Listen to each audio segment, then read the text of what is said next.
The testing and inspection register. That just sounds like another boring thing.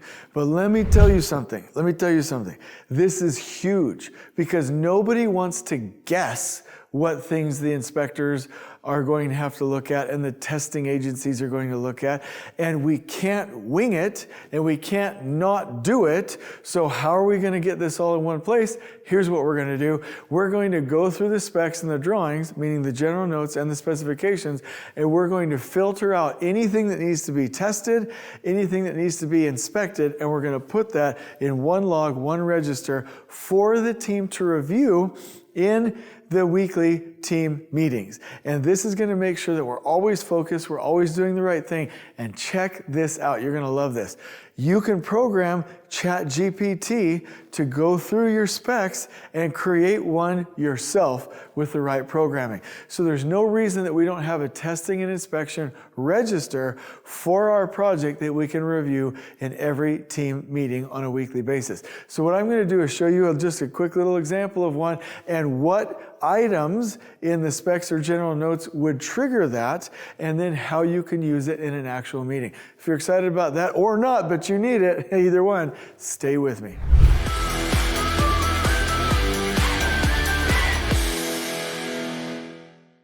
Okay, everybody, I'm excited to be here with you on the actual Miro board, showing you examples of what I'm talking about.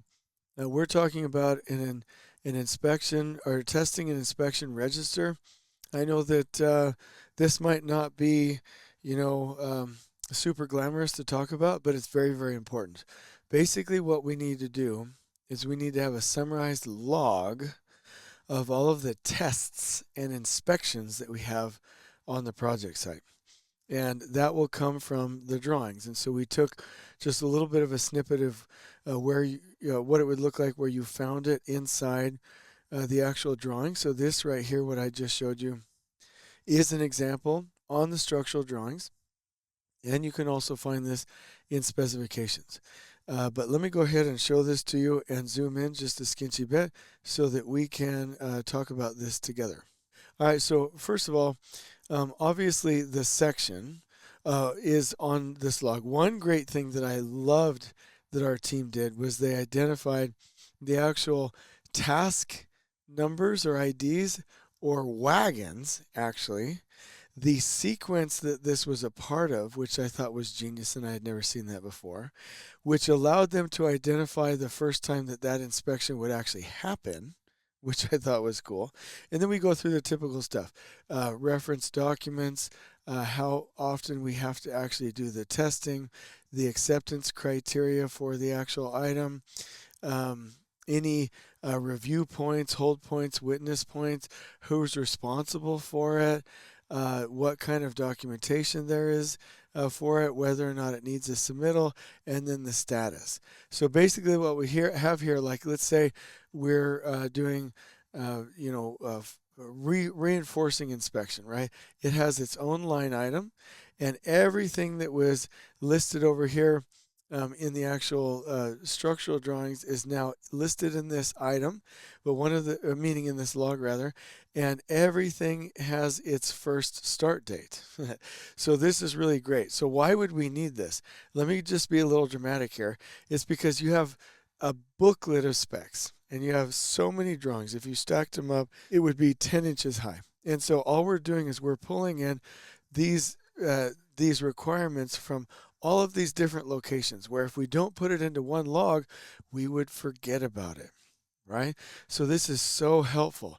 All we have to do, and it's really user-friendly, is literally just say, okay, what is the item over here, and when does the first inspection happen? And then we can actually go in here and see what the details are. So quite remarkable. I think this is super, super, super cool. And it's brought from the information on the drawings. Now, when do you reference this? That's a great question. There's 2 meetings where I would make this a focus. Now, first of all, the strategic planning and procurement meeting happens on a weekly basis. I would put that as a part of the agenda and basically say, hey, I want to go through and review the testing and inspection register and see if we have any that are coming up this week that we need to plan. and that happens once a week. And then you could literally make sure it's on your Scrum board for your team daily huddle. And that happens on a daily basis, and you could ask the other team members, hey, are we doing that key inspection? Are we doing the waterproofing inspection? Hey, did we do the pull test for that key item? Hey, did we look at such and such? This is one way, and there are likely many ways, but this is how I learned it at Hensel Phelps.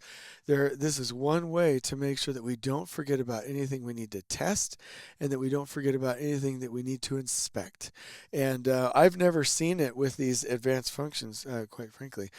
But knowing what the task ID is or the wagon ID, and knowing when the first inspection is required, enables us to use the log pretty quickly. And then, like I said, you just go through and find the details there, and you know exactly what to do.